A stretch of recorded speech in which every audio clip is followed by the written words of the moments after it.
celebrity, son. Oh, nothing in the world smells like that. I love the smell of celebrities in the evening. Let's start the show!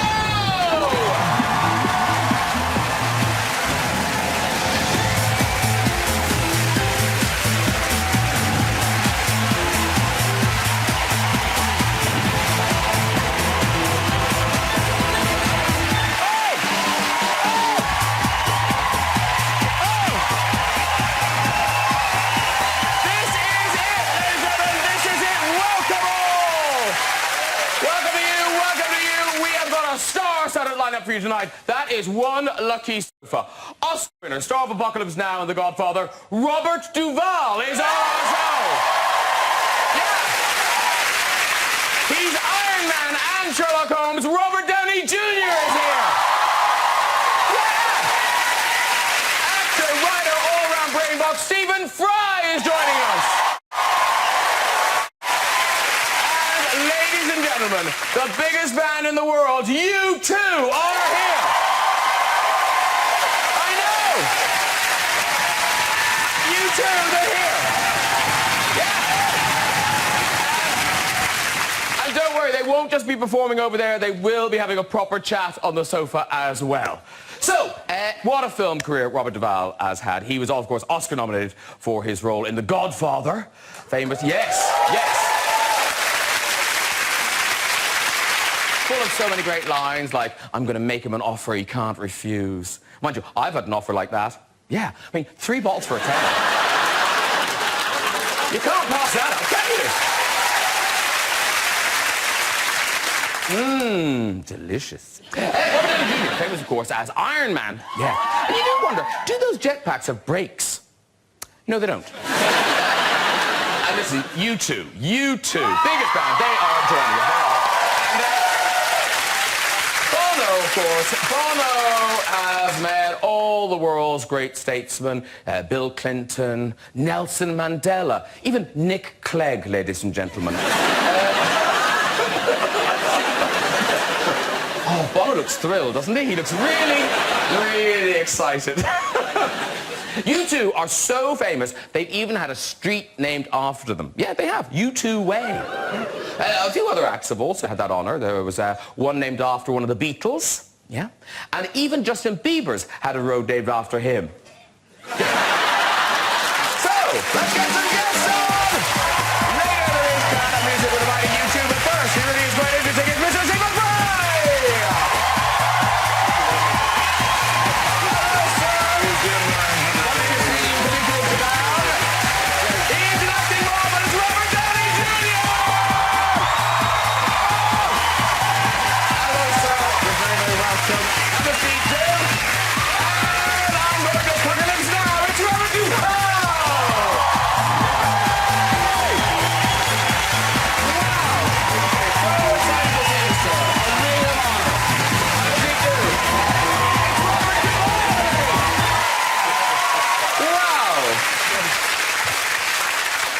Lovely to see all of you. Stephen and Robert, welcome back.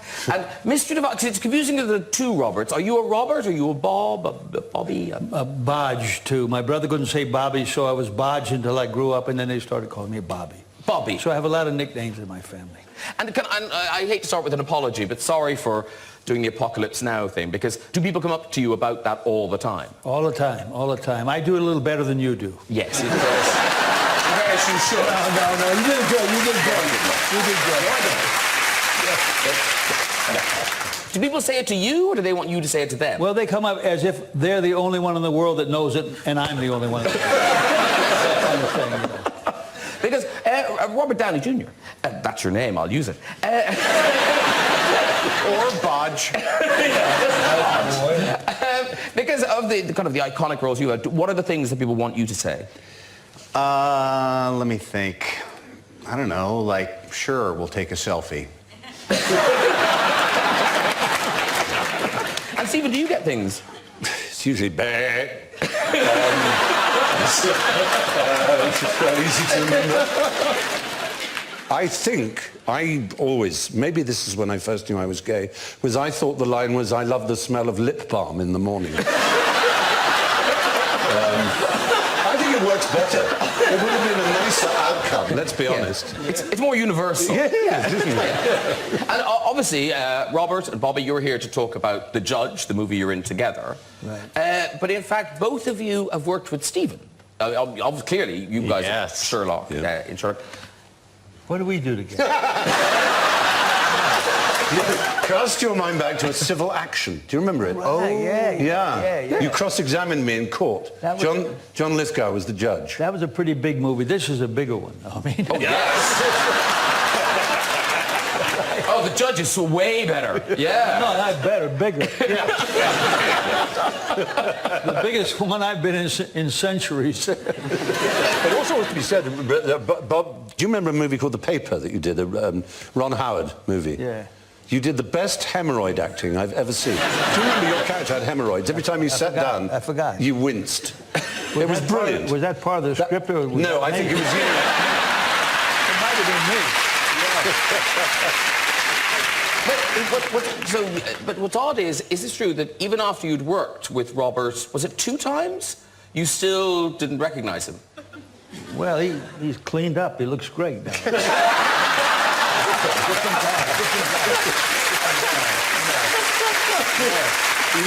He didn't have the handcuffs. Same colour, though. Yes. Just shoot orange. That's really tacky. Let the games begin. I got some back talk, too. I'm no position. I'm sorry. Now listen, The Judge, Robert Downey Jr., Robert Duvall, and it's out tonight, ladies and gentlemen. Oh, all across the boy. country. Yes. What are you doing here? They want to know. We're telling them. All right, There'll be a late showing. Now, the reviews in the States have been amazing, so congratulations for that. And you are both brilliant in it. And audiences have really kind of connected with this story. Yeah, people are... it's just kind of about all of us and where you're from and strained relationships and making amends. But it's a very entertaining look at it, so it's not like one of those bummers where you kind of go, why did I just spend money to go be depressed? It's uplifting. Terrific writer, a very smart script, that guy. So you play the father, the judge. Yeah, I'm not the son, right? No, well... Well, no, that's the interesting thing. It's like True West. We switch roles. We'll be bringing it to stage and switching roles every 2 weeks. No, you're the father who's the judge, and then you come back to town. Yes, and I'm a lawyer. This is where we just tell them some of the story. Well, as it happens, Mom passes away. I don't want to go home because I don't want to deal with him. And I don't particularly want to deal with him either. That's right. Yeah. So it's that kind of party.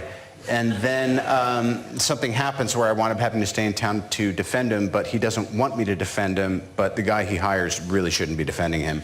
So he, by default, allows me to. And it's about this journey. It's fantastic. I can't believe you haven't upped and left to go watch it. And double congratulations, of course. This film is the first production from Team Downey. Yeah. Yep. And Mrs. would be here. Great team. She's fantastic. She co-produced the Sherlock Holmes movie, though, didn't she? Yeah, she sends her regards. They're having another baby. Yeah, another one. So another Team Downey production. Yes. And when is this? That one I had much less to do with than the movie. I was only involved for about 7 minutes. Oh, okay. You had some involvement, though. Right. Yeah. Thank you. Not bad, huh? She'll bring it in on time and under budget. Could you, just as a favour, because I know that film stars like to give unusual names, could you call him or her Uppy?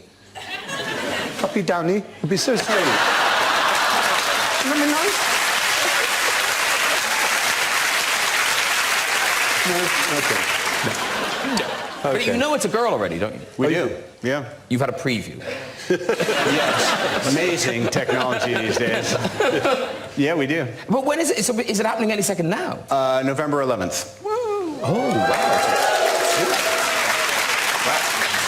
Now, here's the thing. Yeah. Because as Stephen says, your wife has been a producer on movies you've been in before. Yeah. But why was she particularly strict with you on this film? She just, I don't know, she didn't want me to mess up a good time for her or something, I don't know.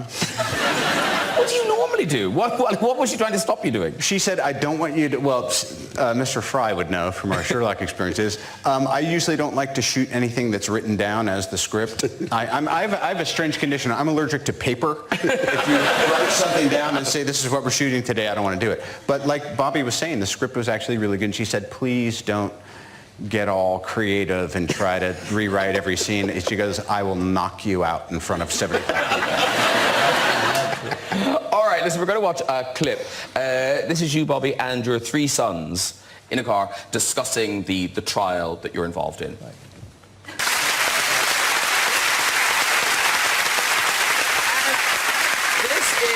An extraordinary statistic. This movie, The Judge, I believe it's Mr. Duvall's 88th film. It's only your 90th film. Come on!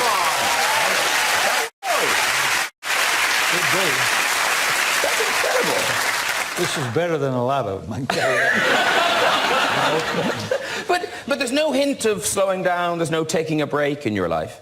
No, eventually there will be, but it'll be a big break eventually. Not now. Let's not dwell on that. And going back to when you were, a struggling actor, you lived with people struggling. people like Dustin Hoffman and Gene Hackman. You were all kind of young actors together. Yes. And that apartment sounds like it was quite wild. It was, yeah. It was me, Dusty, my brother, 2 or 3 other actors. Gene Hackman lived downtown with his wife. We had some great parties. Terrific times. And the stories over the years always seem to be about Dustin Hoffman, how he brought just hundreds of women back to this apartment. He wrote, well, a few. I don't know about hundreds, quite a few, yeah. But recently, because I think maybe he was tired of being accused, but he told a story about you. I don't know if it's true. Do you know the story about the shower? Yeah, well, it could be, yeah. No, I'll tell you one on him. I came downstairs. He had a young girl on the table nude, and he had told her he was a painter, and he was painting this. Crazy. Kids, try that tomorrow. Justin, I'm not name dropping because you're all talking about him, but Dustin Hoffman told me that Gene Hackman eventually kicked him out because Gene Hackman said, I'm never going to get laid so long as you're in the same apartment, so you've got to go. You should see some of the ones he got laid with, Dusty.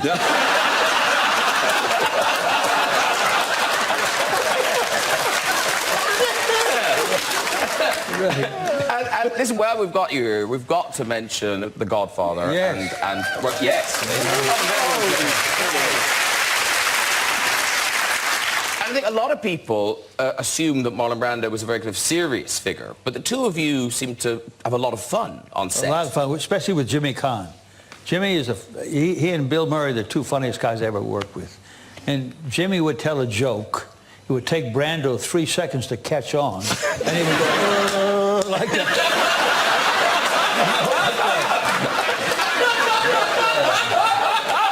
Jimmy's great. And, we had great times. Yeah, I know where you're heading. Well, because you did about the mooning. Yeah, because we all moon, believe me, and to keep this set, fun. Yeah. So I'll tell you the best story of all. Okay, go. This is absolute true story.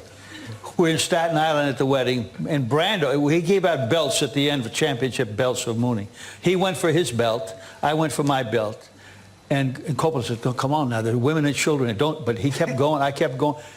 We mooned each other, mooned everybody. Some woman turned to me and said, Mr. Duvall, you're fine, but she turned to her friend and said, but did you catch the balls on that Brando? She said,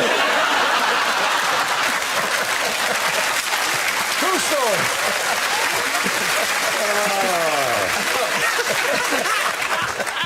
And the not learning lines thing, that's true. Brando wouldn't learn lines. Well, he did, but, he when I did, in the Philippines, when he did Apocalypse, he had a hearing thing, but then he had signs. He'd lean back in his chair and read the signs on the chair.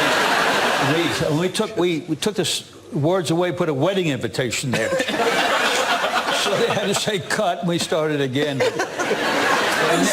Somebody took this picture, and this is you. Is that Marlon Brando's speech on your stomach? He's reading the lines. Yeah, exactly. And like when Lenny Montana, the big guy, said, "Oh, may you have a beautiful son and a wonderful son," he put a son, said, "F you."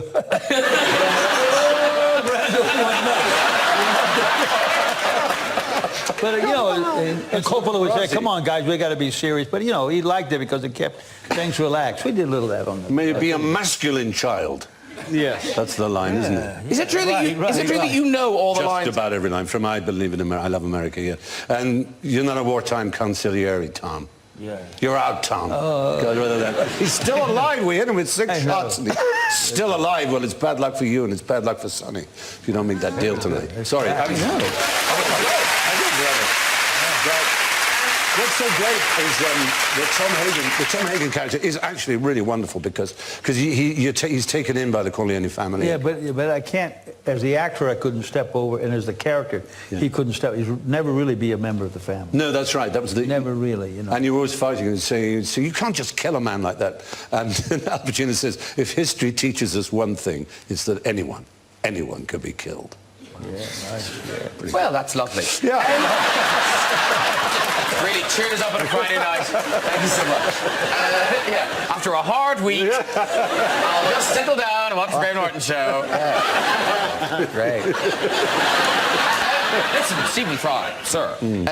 New book out. This is part 3 of the unfolding autobiography. Yeah. But we're still not up to now, are we? No, I fear not. It seems an act of absurd vanity to write. There are perfectly serviceable 1-volume biographies of Alexander the Great and Napoleon, and even Katie Price, I think. But, for some reason, I've managed to stretch mine out like a piece of mucus. But it has... The first was my childhood, and the second was sort of making it in show business, and this is rather dirtier, grimier, muckier years of self-indulgence. This one's going to sell. I was going to say to you, because, you know, the tabloids have a field day with it. Yes. Because it seems, you know, the odd thing is, you know, here you are working at it seems the height of your powers. You know, your career is going like this. What would have happened to your career if you hadn't been doing all those drugs for those years? Well, I don't know. I did always separate them. I never went on a sound stage or on a theatrical stage or on television, or I never wrote with a single flake up my nostrils, or indeed alcohol, because the buzz of work. Indeed, my last autobiography was prefaced with a Noel Coward quotation, which is, work is more fun than fun, which is something I profoundly believe. Very, very quickly, just in the book, lots of other things in the book. Yeah. It's full of really funny stories and very good showbiz anecdotes, and also so many famous people in this book. Can you... I'm a slut, yes. No. Can you quickly tell the people the story of Christmas in Norfolk? Oh, well, which is amazing. I did a line-up for a show once, and there was a royal presence, and the Prince of Wales said, apparently you live in Norfolk, is it right? I said, well, I do have a place. It's not far from Sandringham, in fact, which is where the royal family have a house.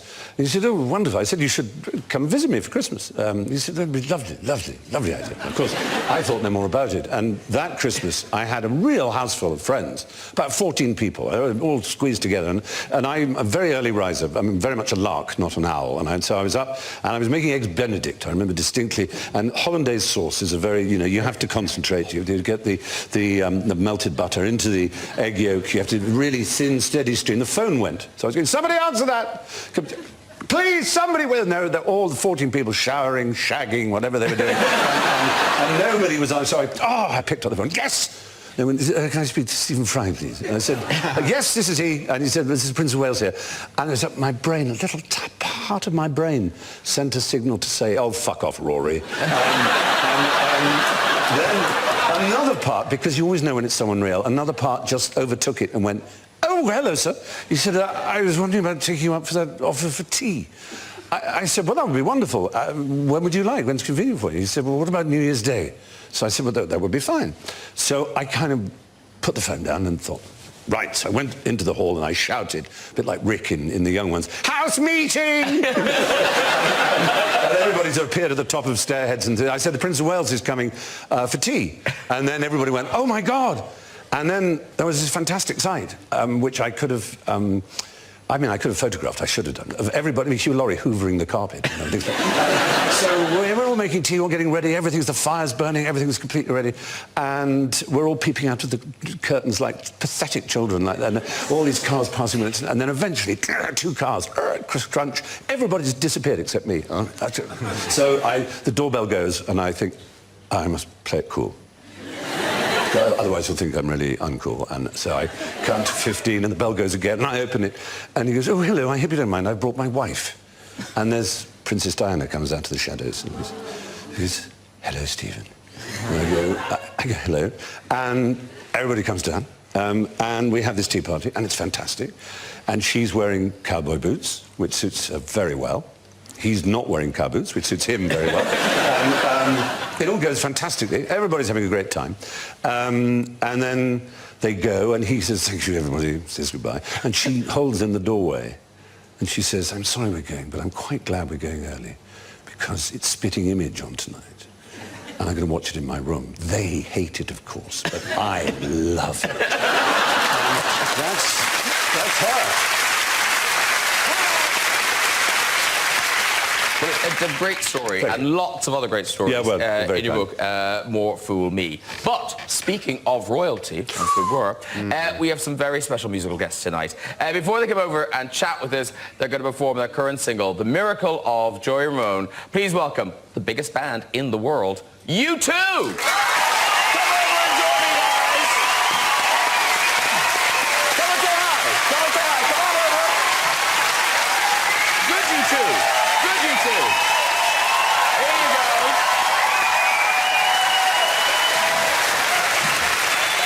Now, do you know what I want? I don't know. Bobby Duvall, Robert Downey Jr.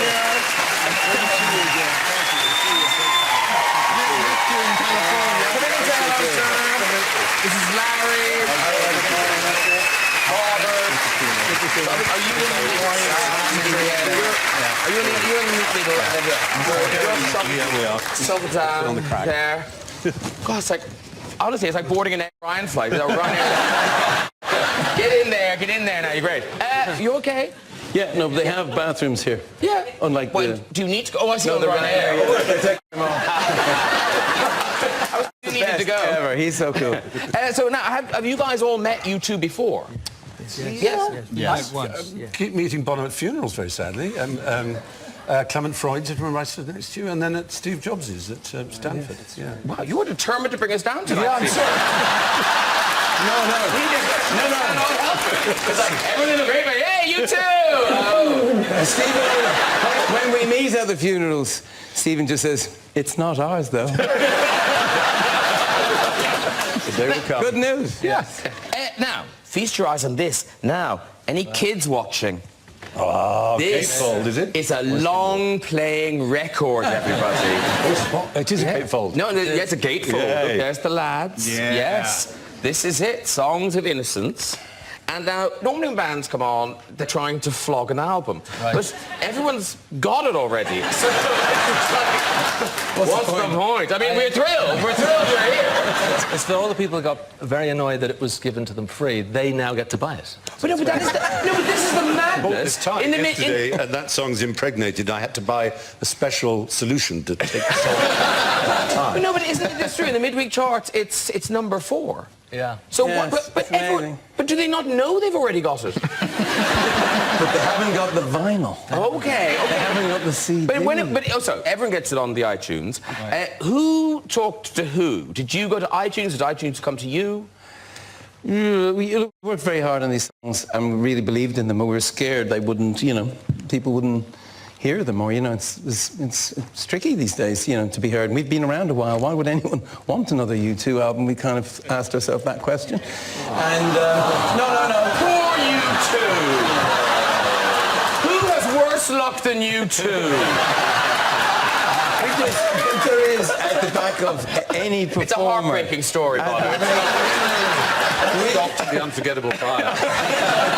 It's just, look, if anyone, wanted to call time on us, we've been around a while and we just wanted to do something fresh, something that no one else had done. And, it turns out some people don't believe in Father Christmas.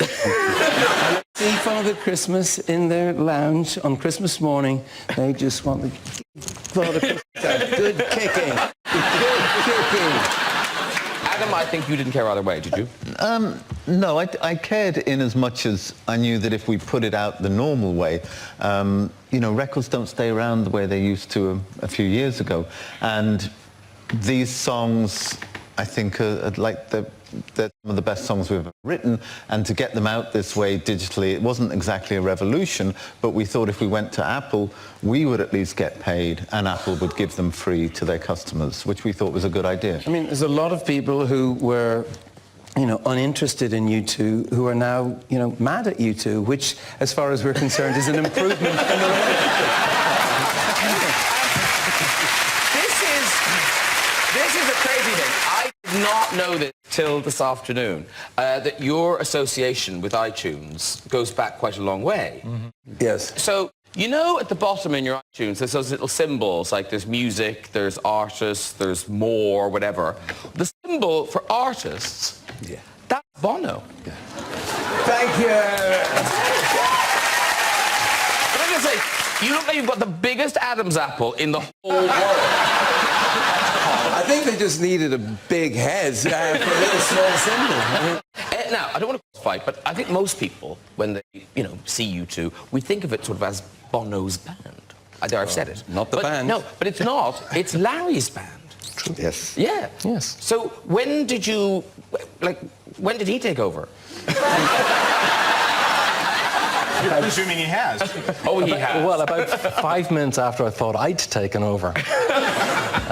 So really, immediately? Yeah, we had our first rehearsal in my kitchen, and sort of everybody arrived. You know, there was Adam, Edge's brother, the McCormick brothers arrived. Yes, and there were a couple of people there, and then Bono arrived late, and it was just obvious within a few minutes that he was not going to be carrying amps, he was not going to be carrying the files, he wasn't going to be messing with technology, he was just going to be in charge, and I was fired. That's actually not true. The only job they give the singer is if you can't do anything else. I couldn't play. You know, it's one of those. So they said, you know, they said, be a manager. And Adam said, no, I could be the manager. So I got to be the singer. And, but there's 4 bosses in U2. And we all share everything and have done. We still have the same crew. Joe Hurley, who makes the sound out now here tonight, he mixed us from our 6th gig. So it's a community of people that we've kind of, our music has come out of, and stretches right down to Cork. Asher now. That's a long way from where you're sitting. But not a long way from here. Because when you two started, because look at them now, you know, global superstars. This is, near the beginning, what they look like. Now, I think this was during the great conditioner shortage in Ireland. In 1980.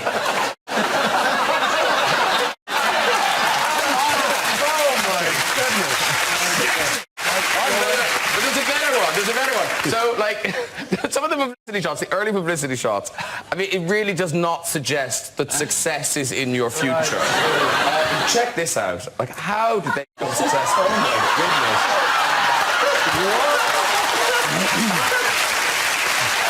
What were you thinking? I want you to know, I am not just a sex object. I'm a human person. I have feelings. I will not be treated like this. The rest is so bored. And daytime telly in the background. Yeah. That's what daytime telly used to be, ladies and gentlemen. Yeah. And the glasses and the hat, they weren't at the beginning. They came along as time went on. As time, yeah, you know, when you become a professional outfit, you need sort of the accoutrements of... You started going to sunny places. You have money. We have a whole committee. No, but the sunglasses, you didn't wear sunglasses. I mean, when you found them, you were like, I love sunglasses. And do you ever take them off? You know the big I got earlier? You know the one when I did the whole thing, the heartbeat thing? Yeah. Okay. This is a good place to explain to people. Is something terrible wrong with you? Yes. Is it fatal?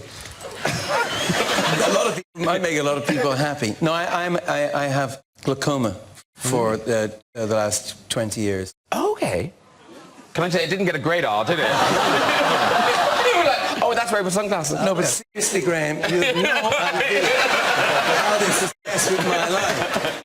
And you know, the thing about glaucoma is, you know, I have perfect 20/20 vision, so I would go to do these eye tests, and people say, but I said, I don't really need one, because I've got perfect, I could read the bottom line, and they said, oh, that's one of the signs of a, well, you wouldn't have it. Have you ever had sort of strange visions and, you know, steam coming into the room and, you know, rings and lights? I went, oh, yeah. And they said, and it's not from anything exotic. I hear you know, there's no... I just think they're cool. And I think Bono looks cool in them. Do you have just big boxes and boxes and boxes of sunglasses at home? People give you them, as I think you Well, I do know. have a lot of them. Oh, you do? Yes, I have a lot. Because I just thought maybe the other band members would like to try sunglasses. These ones, who would look... I think these would look good on Larry. Larry, try those on. I think they... Look, they match your outfit and everything. These are quite clever, these sunglasses. No, pull it down, pull it down. Oh, hey! Looking good. I'm liking it. Good for you. They've got guitars on them. They've got guitars on them. I think this is a bit Dane Mesner, isn't it? These are quite cool for the edge. Look, they light up. Yes. And because you're Bono in the band, you get you went for a big dog.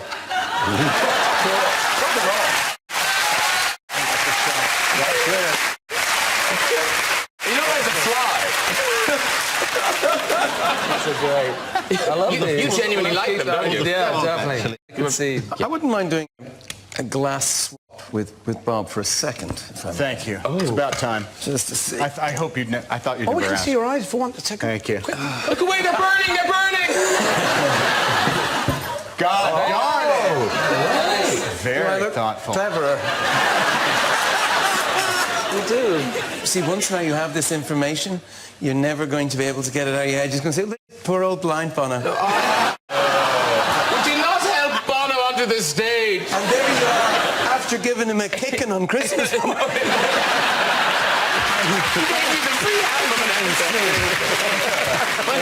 I have good treatment, and I'm going to be fine. But just getting back to the album and the experience of putting it together and writing these songs, you know, in the beginning, so you were 4 young lads in Dublin, you were doing pub gigs and, you know, working your way up to that.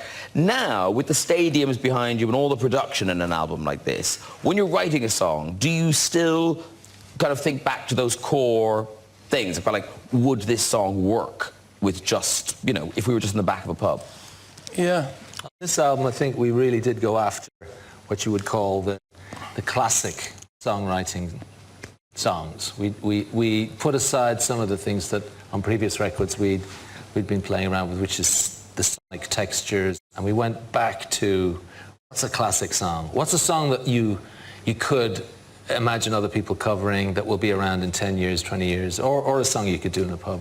See, the great punk rock songs were brilliantly written. The Buzzcocks, you know, I never ever fallen in love with someone you shouldn't have fallen in love with. The Ramones, The Clash's incredible songs, beautiful melodies, clear thoughts, and any great song can be played on an acoustic guitar. And in Ireland, by the way, the only thing that will keep you in a pub at closing time, if the landlord is getting strict, is you better have a great song, and if you want to stay.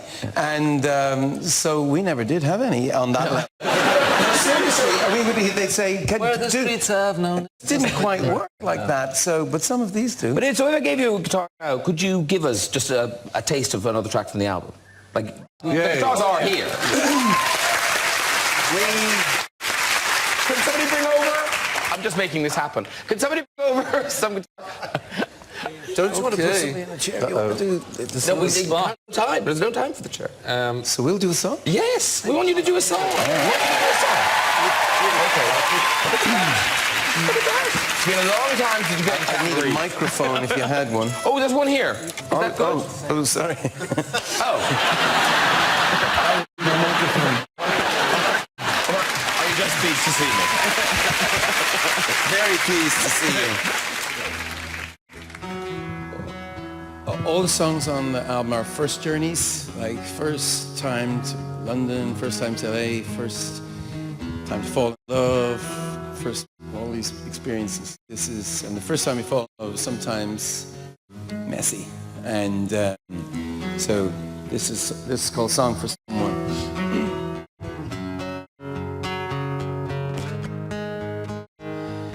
You got a face not spoiled by beauty.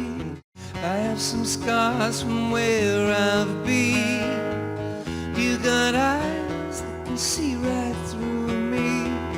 You're not afraid of anything they've seen. I was told that I would feel nothing the first time.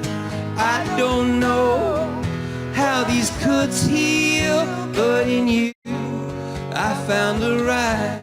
If there is a light you can't always see, and there is a world we can't always be. If there is a dark that you shouldn't doubt, and there is a light, don't let it go out. And this is a song,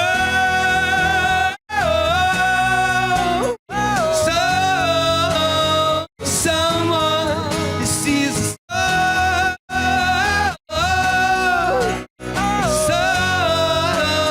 someone. You let me into a conversation only we could make. You breaking into my imagination. Whatever's in there, it's yours to take.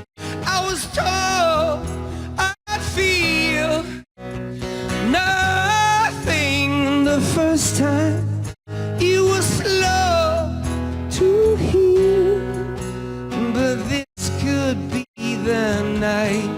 If there is a light you can't always see, and there